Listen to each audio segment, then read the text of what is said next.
It's another Springfield's Best Day where we get to connect with the best businesses around. And today we're joined by Scott Campbell from The Grounds Guys. Good to see you again. It's good to see you guys. Yes, welcome back. Thank you. Okay, so we're glad you're here. But first of all, tell us about your involvement with Springfield's Best and kind of how you got started with the organization and what the benefits are.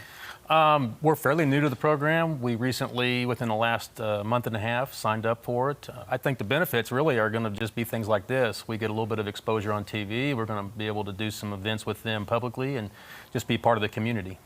And it's great. And you do get a lot of exposure and a lot of great networking opportunities with all the amazing businesses a part of Springfield's Best. True, very true. Yeah, and I love the fact that Springfield's Best, brings the best in the area, but there's no competition. So when you're networking, it is really helping one another. Because I think one of your first times here, we also had another guest on that you guys were talking behind the scenes, like, hey, we could probably use each other's businesses, exactly. Which was so awesome to see happen live. Yeah, we sat right out there and kind of talked back and forth and exchanged business cards. There you go. Talk and shop. So a lot of people might assume with the Grounds Guys, summertime, getting stuff all through the summer. But the summer's winding down, and there's a lot to do for fall. So we've had an exceptional summer. We've had plenty of rain. The weather has been pretty mild for the most part, and we've extended several of our customers' mow services just because the grass is still growing and it's growing pretty good. So it's added on a little bit more into the fall, which is great for us. The customers are enjoying the green grass, but it is starting to wind down with the cooler nights. It's going to start slowing down quite a bit. Our fall season really is going to consist of doing a lot of fall cleanups, leaf removals. We're doing Christmas lights. We talked a little bit about that last time, and so we're staying pretty busy with that. But that's our fall right now. I'm curious because I was telling you I've never had a yard that I've had to take care of. Now that I do, should I be preparing it for the fall-winter season? What do we do? This is new to me. Yeah, the biggest thing that you got to remember when it comes to fall going through winter is that if you do have a lot of trees, you don't want to leave them on your lawn, all the leaves. They'll layer up and stack up, and they can damage the turf and cause problems in the spring.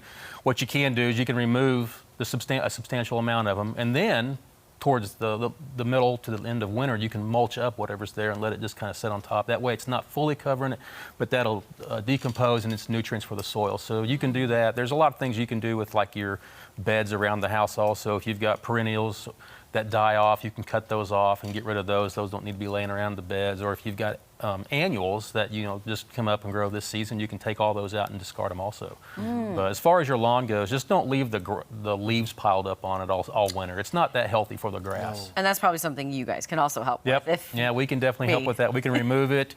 We have a 3-visit kind of a system set up where we'll come in and remove the first 2 rounds, and then we'll come back sometime late December, early January, and we'll run over the yard several times and mulch everything up really fine, and we'll just leave it late. I was going to ask about the mulching part, because typically instead of raking them or blowing them, we would have you guys mow over them to mulch them. Can you do that all 3 times, or is it better to do it toward the end, or do you need to get rid of them altogether? You could do it 3 times. It's just that you're going to have, for the first part of the season, quite a bit of mulched up leaves on your lawn. I mean, even mulched up, it could create a little bit of a moisture issue. You could turn into some mold problems into spring, and so you just don't want that much on your yard. Okay, it's not bad to have a little bit. I did that last year on accident. I planted new grass, left some leaves on the new grass, and come the spring, guess what? Holes in my yard. Yep, it'll leave nice from the dead spots. Leaves. Yep. Oh. And mold issues. Yep. Because it was saturated from all the snow and the ice, and it was sitting there all winter. Yes. So ideally, you want to get as much off as you can early on so it doesn't hold too much moisture going through the winter. That's why we need the Grounds Guys. Yeah, exactly. Well, and of course, like you were saying, Christmas lights. Yep. When can people start? We were saying this morning, November 1st, he puts his tree up. I do. Day after Thanksgiving, some some people do. So how soon can people start getting everything up? My wife has this tradition where we put up our Christmas village in September, and so it's been up for a little while already. Typically, people will want their Christmas lights up, though, by Thanksgiving. Nobody starts quite that early, but we have a tendency to do that. We're doing Christmas lights now. We're going to be doing some this week. We've already done a few in the last few weeks, so any time is good. If you want them up before Thanksgiving, though, you've got to get a hold of us pretty quick because the schedule does fill up, and we've got a lot going on. And so after Thanksgiving, it's a little bit more of a rush, And so it could be a little bit more of a tighter schedule to get you on there. Typically, how long does that take? Does it depend on the house? Is it a one-day operation? Or? Yeah, most of the time it's not even really a full day operation unless it's a really big house. Most of the houses are, a couple hours. If we're doing a reinstall from last year, it's even quicker. It goes up a little bit quicker for sure because everything's built already. They're custom built to the house. And so all we do is we have colored tape on them where they hook together, and we just go back and put them on the roof and plug them back in, connect them, make sure everything's adjusted. So we're not necessarily building a lighting system for the first time. It's going back on. So it's a little bit quicker. Oh, that's smart. That is good to know.